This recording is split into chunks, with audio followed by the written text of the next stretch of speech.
Sir, one Kerala കരുതൽ mission മാരക രോഗങ്ങൾക്ക് മെച്ചപ്പെട്ട ചികിത്സ ലഭ്യമാക്കാൻ സാധിക്കാത്തതും കുട്ടികൾക്ക് ആവശ്യമായ വിദ്യാഭ്യാസം ലഭ്യമാക്കുന്നതിന് കഴിയാത്ത തരത്തിൽ സാമ്പത്തിക പരാധീനത അനുഭവിക്കുന്നതുമായ ഒരു വിഭാഗം ഇന്നും കേരളത്തിലുണ്ട്.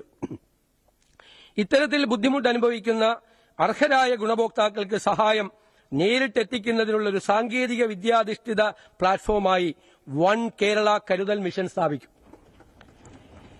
സർക്കാരിതര സംഘടനകൾ, CSR ഫണ്ടുകൾ, സ്ഥാപനങ്ങളിൽ നിന്നും വ്യക്തികളിൽ നിന്നുമുള്ള സഹായം എന്നിങ്ങനെ സംഭാവനയായി ലഭിക്കുന്ന ഓരോ രൂപയും അർഹരായവരിൽ തന്നെ എത്തിച്ചേരണമെന്ന സുതാര്യവും വിട്ടുവീഴ്ചയില്ലാത്തതുമായ തത്വമായിരിക്കും ഈ മിഷന്റെ അടിസ്ഥാനം.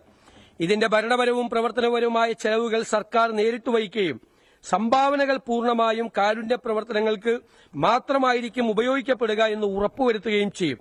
സമൂഹത്തിലെ ദുർബല വിഭാഗങ്ങൾക്ക് സമയബന്ധിതമായ സഹായം ഉറപ്പാക്കുന്നതിനൊപ്പം സംഭാവന നൽകുന്നവരിൽ വിശ്വാസം വളർത്തിയെടുക്കുന്നതിനായി ഡിജിറ്റൽ വെരിഫിക്കേഷൻ സംവിധാനങ്ങൾ, സുതാര്യമായ ഗുണഭോക്തൃ തിരിച്ചറിയൽ പ്രോട്ടോക്കോളുകൾ, തത്സമയ പൊതുവെളിപ്പെടുത്തൽ റിയൽ ടൈം പബ്ലിക് ഡിസ്ക്ലോഷർ സംവിധാനങ്ങൾ തുടങ്ങിയവ ഇതിനായി പ്രയോജനപ്പെടുത്തും. ഈ പദ്ധതിക്കായി 1 കോടി രൂപ വകയിരുത്തുന്നു.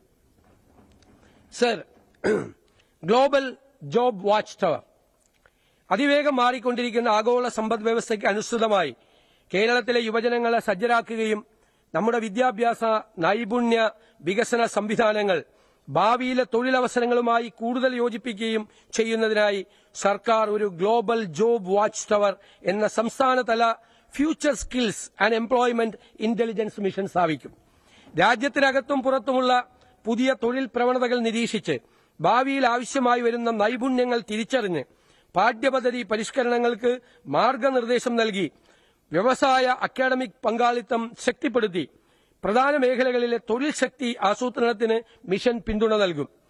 സർ, ഡിജിറ്റൽ സാങ്കേതിക വിദ്യകൾ, അത്യാധുനിക നിർമ്മാണ മേഖല, ആരോഗ്യ പരിപാലനം, ഹരിത സമ്പദ് വ്യവസ്ഥ, ലോജിസ്റ്റിക്സ്, ടൂറിസം, അന്തർദേശീയ തൊഴിൽ മേഖലകൾ എന്നിവയ്ക്ക് മിഷൻ പ്രത്യേക പ്രാധാന്യം നൽകും. ഈ പദ്ധതിക്കായി പ്രാരംഭഘട്ടത്തിൽ 2 കോടി രൂപ വകയിരുത്തുന്നു. സർ, സ്പേസ് ഇക്കോണമി ബഹിരാകാശ മേഖലയിലെ വർദ്ധിച്ചുവരുന്ന സ്വകാര്യ സ്റ്റാർട്ടപ്പുകൾ യുവ എഞ്ചിനീയർമാർക്ക് അപ്സ്ട്രീം സാറ്റലൈറ്റ് റോക്കറ്റ് നിർമ്മാണം മുതൽ ഡൌൺസ്ട്രീം ഡാറ്റ അനലിറ്റിക്സ് വരെയുള്ള മേഖലകളിൽ വൻ തൊഴിലവസരങ്ങളാണ് തുറന്നിടുന്നത്. സാറ്റലൈറ്റ് ടെക്നോളജിക്ക് ഊന്നൽ നൽകിയുള്ള ഗവേഷണ സ്ഥാപനങ്ങൾ ആരംഭിക്കും. ഇതിലേക്ക് കൂടുതൽ വിദ്യാർത്ഥികളെ ആകർഷിക്കാൻ നടപടികൾ സ്വീകരിക്കും. സ്വകാര്യ സാറ്റലൈറ്റ് നിർമ്മാണ വിക്ഷേപണ സ്ഥാപനങ്ങൾക്ക് പ്രോത്സാഹനം നൽകും. ഇവർക്കായി ഭൂമി ലഭ്യമാക്കും. സ്പേസ് പാർക്കിന്റെ പ്രവർത്തനങ്ങൾ മെച്ചപ്പെടുത്താൻ നടപടികൾ സ്വീകരിക്കും. ഇതിനായി 5 കോടി രൂപ വകയിരുത്തുന്നു. സർ, അടുത്ത പദ്ധതി കേരള നോളജ് വാലി. കേരളത്തെ ഉന്നത വിദ്യാഭ്യാസത്തിന്റെ ഒരു പ്രധാന ലക്ഷ്യസ്ഥാനമാക്കി മാറ്റുന്നതിനും അതുവഴി ഉയർന്ന ഗുണനിലവാരമുള്ള വിദ്യാഭ്യാസത്തിനായി വിദ്യാർത്ഥികൾ സംസ്ഥാനത്തിന് പുറത്തുപോകുന്ന പ്രവണത മാറ്റുന്നതിനും ഈ സർക്കാർ ദൃഢനിശ്ചയമെടുത്തിട്ടുണ്ട്. ഏറ്റവും സമകാലിക അക്കാഡമിക് പ്രോഗ്രാമുകൾ, അത്യാധുനിക ഗവേഷണ പാർക്കുകൾ, മികവിന്റെ കേന്ദ്രങ്ങൾ എന്നിവ ഒരു കുടക്കീഴിൽ കൊണ്ടുവരുന്ന ഒരു ലോകോത്തര ഉന്നത വിദ്യാഭ്യാസ കേന്ദ്രമായി കേരള നോളജ് വാലി സ്ഥാപിക്കും. പ്രത്യേക നിയമനിർമ്മാണത്തിലൂടെ ദേശീയ അന്തർദേശീയ സർവകലാശാല റാങ്കിങ്ങുകളിൽ മുൻനിരയിലുള്ള സർവകലാശാലകളെയും ലോകോത്തര പാരമ്പര്യ സർവകലാശാലകളെ, ലെഗസി യൂണിവേഴ്സിറ്റീസിനെ ആകർഷിക്കുന്ന രീതിയിലാകും ഈ വിദ്യാഭ്യാസ കേന്ദ്രം രൂപകൽപ്പന ചെയ്യുക.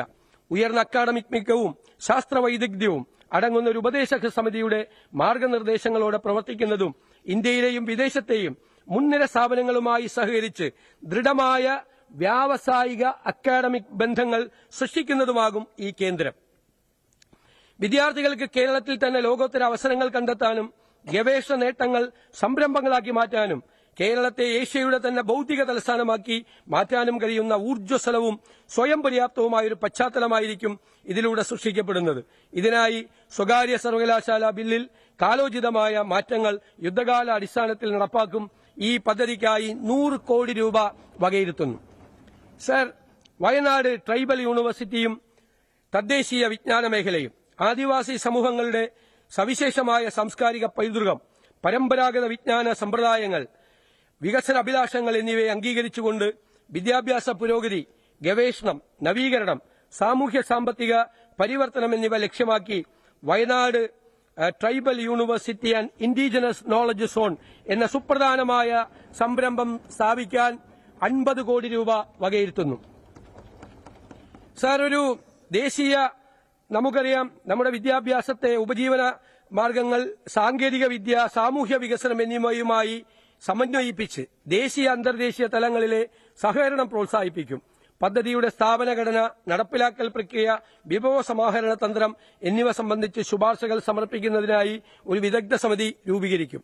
ആദിവാസി സംരംഭകത്വത്തെയും തദ്ദേശീയ പഠനങ്ങളെയും ജൈവ വൈവിധ്യ സംരക്ഷണത്തെയും കാലാവസ്ഥാ പ്രതിരോധ ശേഷിയെയും നൈപുണ്യ വികസനത്തെയും എന്നിവയ്ക്കായുള്ള ഒരു ലോകോത്തര കേന്ദ്രമായി വിഭാവനം ചെയ്യുന്നു ഈ സ്ഥാപനം.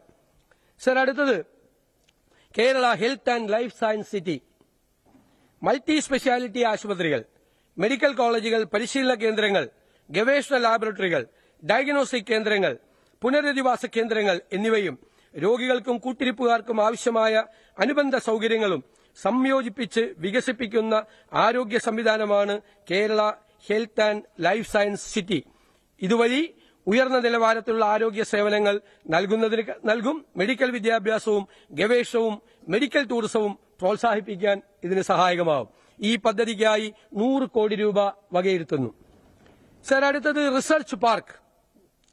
രാജ്യത്തെ പ്രമുഖ വ്യവസായ സ്ഥാപനങ്ങളെയും ഗവേഷണ സ്ഥാപനങ്ങളെയും ഉൾപ്പെടുത്തി ശാസ്ത്രീയ അറിവുകളെ സമൂഹത്തിനും സമ്പദ് വ്യവസ്ഥയ്ക്കും പ്രയോജനപ്പെടുന്ന തരത്തിൽ കേരളത്തിലെ വിവിധ ഉന്നത വിദ്യാഭ്യാസ സ്ഥാപനങ്ങളിലെ റിസർച്ച് സംവിധാനങ്ങളും നൂതനാശയങ്ങളും IIT മദ്രാസ് റിസർച്ച് പാർക്ക് മാതൃകയിൽ വിപുലീകരിക്കും. തൃശൂർ ഗവൺമെന്റ് മെഡിക്കൽ കോളേജിനും തിരുവനന്തപുരം ഗവൺമെന്റ് എഞ്ചിനീയറിംഗ് കോളേജിനും constituent college of the university പദവി നൽകും. ഇതിലൂടെ സാങ്കേതിക പരിജ്ഞാനമുള്ള യുവജനങ്ങളുടെ സേവനം സംസ്ഥാനത്തിന് തന്നെ പ്രയോജനപ്പെടുത്താൻ കഴിയും. സർ, റിസർച്ച് പാർക്കിനായി 60 കോടി രൂപ വിലയിരുത്തുന്നു. സർ, അടുത്തത് കേരള സിൽവർ ഇക്കോണമി. വയോജനങ്ങൾക്ക് വേണ്ടി ആദ്യമായി വയോജന വകുപ്പ് രൂപീകരിച്ച ഇന്ത്യയിലെ ആദ്യത്തെ സംസ്ഥാനമാണ് കേരളം.